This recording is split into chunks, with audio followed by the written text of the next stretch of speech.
네, 저는 뭐 명사는 아닙니다만 교회가 이 사회의 질서에 대한 책임을 가지고 있기 때문에 사회의 중요한 가장 근간을 이루는 기준을 바꾸는 일은 매우 신중해야 되며 결과와 영향을 검토하고 진행을 해야 함에도 소수의 인권이라는 이유로 다수의 자유와 또 사회의 근간 질서를 바꾸는 일이 유럽과 북미 국가에서 이루어졌는데 그것을 무조건적으로 옳은 것이라고 받아들이는 잘못된 일종의 사대 의식이 작용하고 있다고 생각을 합니다.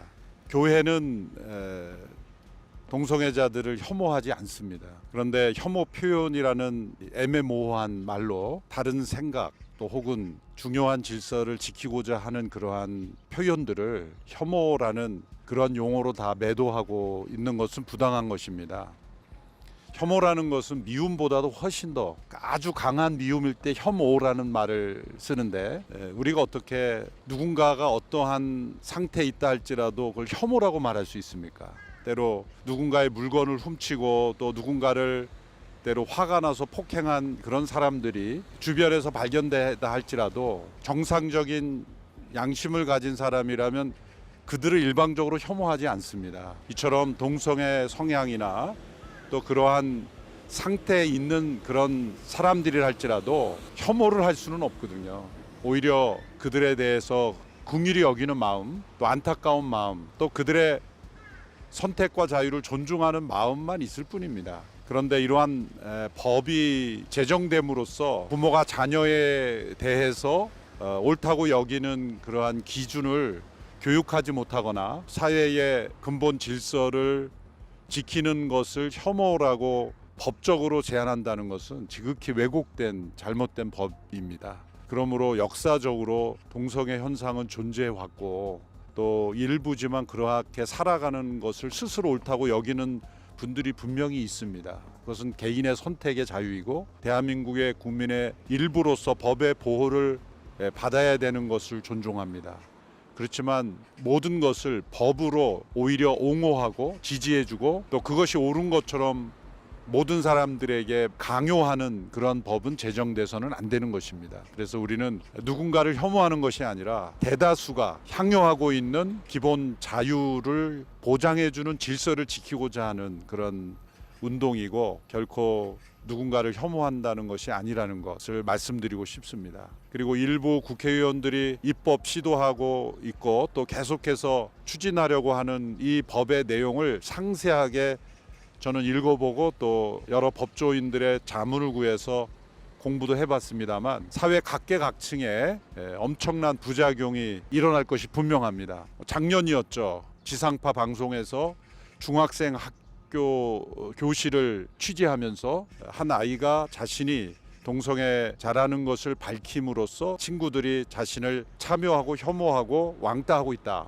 그러므로 차별금지법이 제정돼야 된다. 이런 논리였습니다. 그런데 청소년기는 어떤 이유든지 때로는 특이한 이름이나 또 특이한 습관, 부모님의 직업, 옷차림, 생김새, 각양각색의 이유로 아직 성숙하지 못한 청소년기에는 서로가 서로에 대해서 자신의 의견을 잘못 표현함으로써 친구를 왕따시키고 차별하는 경우가 있습니다. 그러한 아이들도 다 차별이라는 이유로 처벌할 것인가? 그러면 청소년기의 미성숙한 모습으로 인해서 일어날 수 있는 각양각색의 학생들의 인간관계, 그것은 교육과 교양교육으로서 해결해야 될 그러한 인성의 문제를 차별이라는 제목으로 다 이 사회를 고소고발과 처벌의 사회로 만들 것인가?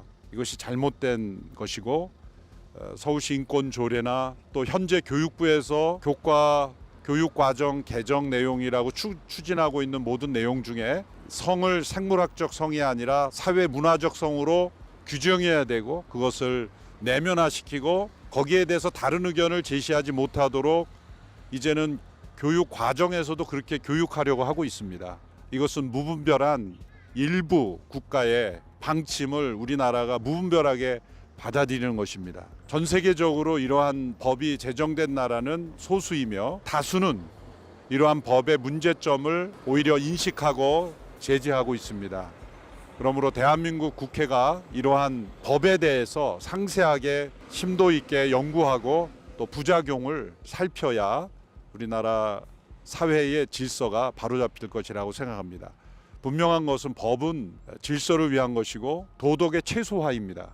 도덕으로 해결해야 될 문제를 법으로 규정하고 해결하려고 할 때 오히려 도덕이 붕괴되는 현상이 역사적으로 많이 일어났습니다. 그러므로 이러한 동성애자들을 보호하는 그런 영역은 도덕으로 우리가 그들의 삶을 품고 더 사랑하고 인정하는 그러한 인격적인 차원에서의 교양 교육을 통해서 해결해야지, 이런 합법화를 통해서 오히려 더 이러한 영역의 사람들이 증가하도록 하는 것은 절대 있어서는 안 됩니다.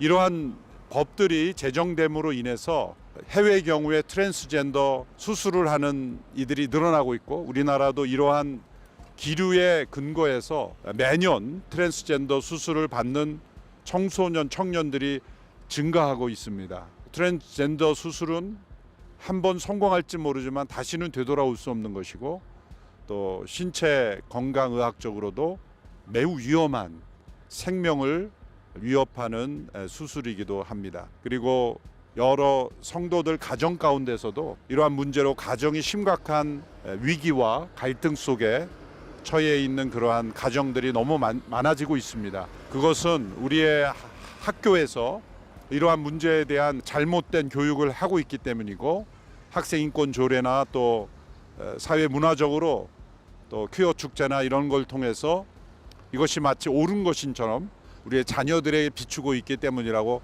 생각합니다. 그러므로 성은 생물학적 성으로 규정되어야 하는 것이지 사회 문화적으로 규정될 수 없는 것이다.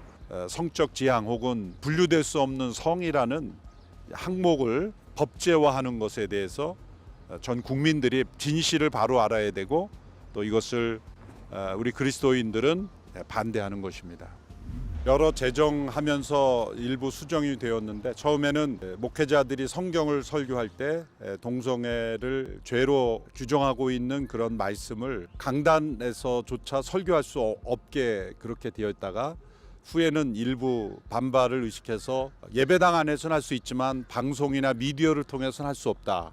그것이 현재의 버전입니다. 그렇지만 이 코로나 시기를 지나오면서 모든 교회들이 유튜브나 여러 소셜 미디어를 통해서 설교를 송출하고, 그것이 미디어가 교회의 중요한 커뮤니케이션, 설교 전달의 수단이 되고 있는데, 그렇다면 우리 대한민국의 그런 교회들이 로마서 1장에 동성애에 관한 말씀을 설교할 때는 미디어 송출을 하지 말아야 되는 상황이 발생하는 것입니다. 이처럼 매우 구체적인 법조항을 들여다보면 이해할 수 없는 역차별법이고, 또 대다수를 차별하는 법이고, 지금까지 대한민국 사회를 지탱해 왔던 너무나 소중한 법과 또 자유 질서를 심각하게 훼손하는 법입니다. 문제는 이 법에 함께 발의자로 참여한 국회의원들조차 이 법의 내용을 잘 모른다는 것입니다. 너무나 어처구니 없는 일이고, 연구위원들이 작성해서 올린 것을 그저 사인해 주는 정도로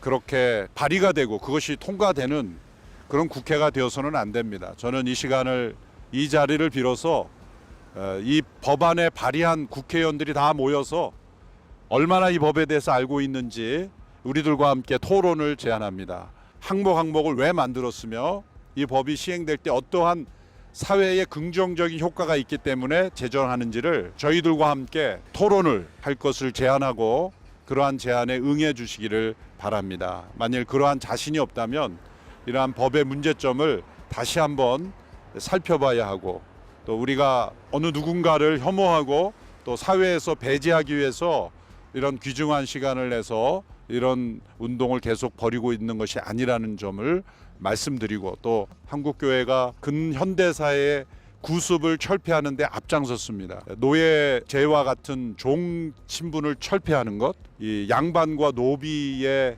그러한 제도가 가장 먼저 없어진 것이 교회입니다. 교회 안에 모든 이들이 그리스도 안에서 평등하다는 것을 가장 먼저 실천한 것이 교회이고, 사회적 약자나 장애자들, 가장 먼저 보듬고 섬긴 것이 교회이고, 또 한국 사회가 버렸다시피 한 나환자들을 가장 먼저 품은 것이 선교사님이고 서서평 선교사님을 비롯한 교회들이었습니다. 사회적 역할을 한 교회가 이 시대에 이러한 법을 옹호함으로써 사회 질서를 무너뜨리는 데 협조할 것이 아니라, 이제는 서구 사회가 가져온 이러한 구습, 잘못된 관습을 우리가 거부하는 것이 이 사회를 지키는 일이다라고 생각을 하면서 우리 한국교회 목회자들이 함께 힘을 합쳐서 성도들에게 이 사실을 알리고 온 교회가 함께 힘을 합쳐서 대한민국 사회를 정상적 사회로 바꾸어가는, 지켜가는 그러한 목회자들이 되었으면 좋겠습니다.